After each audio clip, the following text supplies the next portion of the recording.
So yan, grabe talaga itong sorpresa ni Rosmar. Talaga namang yayanigin itong social media world, no, dahil dito sa kanyang pasorpresa kay Diwata. At ito, grabe, truck ang nag-deliver, no. Yan, kita nyo.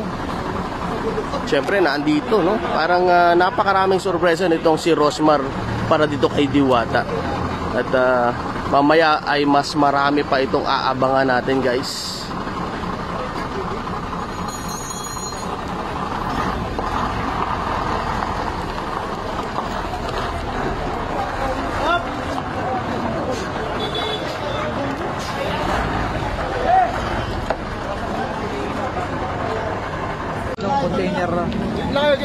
So ito na yung pinaka-sorpresa ni Rosmar, no?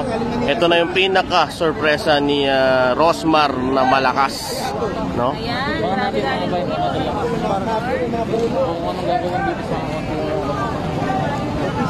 So container ba na office, no? So yan po yung surprise ni Rosmar, no? Pangmalakasan talaga to, guys, no?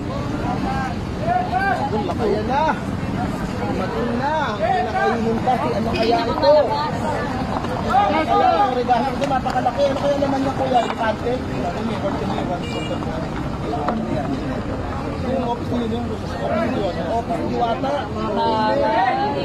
So yan, no? Yan ang regalo. Ang sorpresa ni Rosmar kay Diwata. Itong opisina, no, na nagkakahalaga ng 1.5 million. Grabe, guys. Pangmalakasan talaga ito.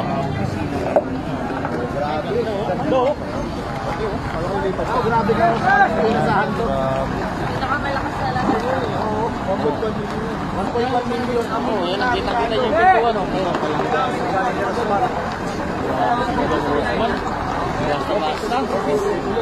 So grabe, no, hindi sasakyan, no, hindi sasakyan, kundi ito ang sorpresa ni Rosmar para kay Diwata. Para mas Diwata, gusto ng privacy. Nandun na sa office, hindi sa kotse. Pag ayaw niya muna ano, mas higit sa lahat.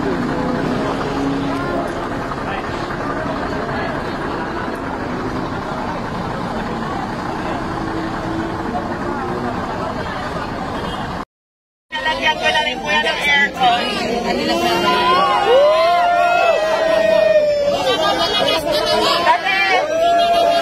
Kasi nabalitaan ko na nagpapahinga lang daw siya dito sa sasakyan, kaya ayan. Rosmar lang malakas! Ayan, free na pa ako na pag pinagawa ko kay Consier, ilalagay ko sa vlog kung saan. And next naman, ready ka na ba sa next kahon natin na magpapabago ng buhay mo? Ready ka na ba sa next kahon? Ready ka na ba sa next kahon? Ready ka na ba sa next kahon natin? Ayan, pakitaas nga lang, Tyra. So, ayan. Ito na yung next natin na kahon.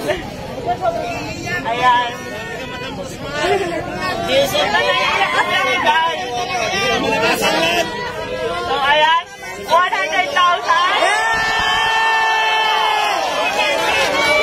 Ano masasabi mo, Diwata?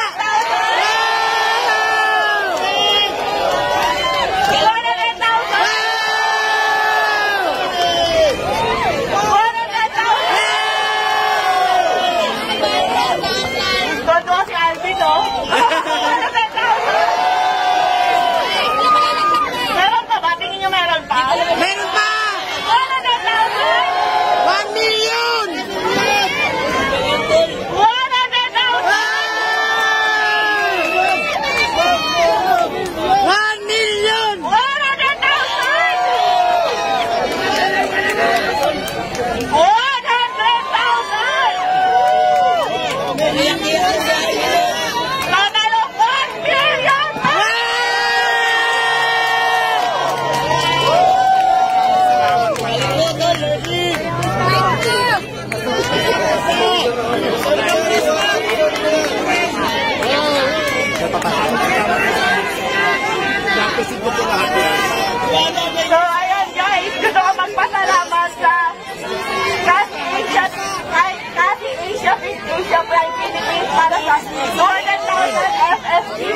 Manufacturing 100,000, IMI Cosmetic Manufacturing 100,000, sa Legion de las PSP Army 100,000, at syempre sa Shift International 500,000 Meron pa. cash!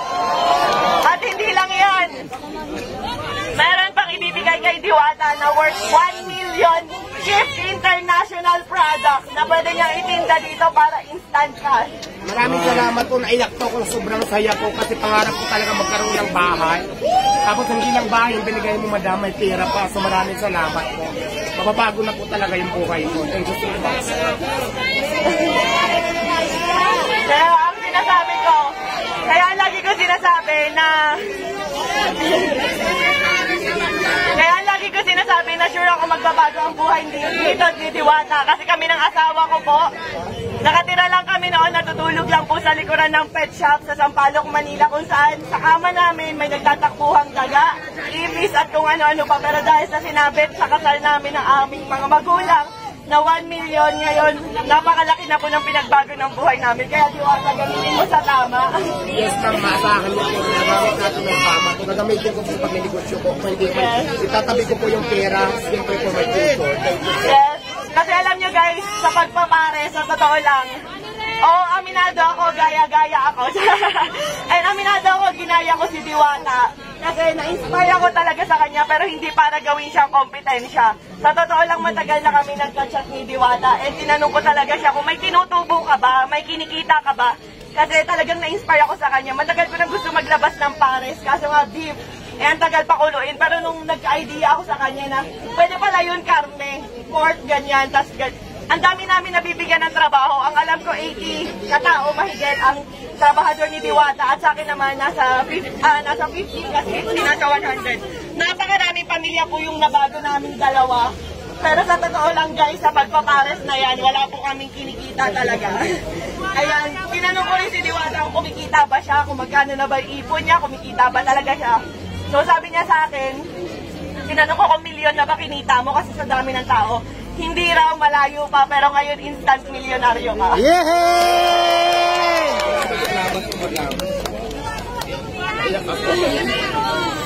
So ayan ang total po halos ng mga sponsor natin kay Diwata at cash, lahat-lahat, nagkakahalaga lang po ng 5 million pesos.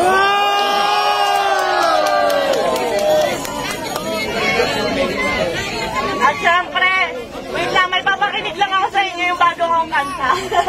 Ready?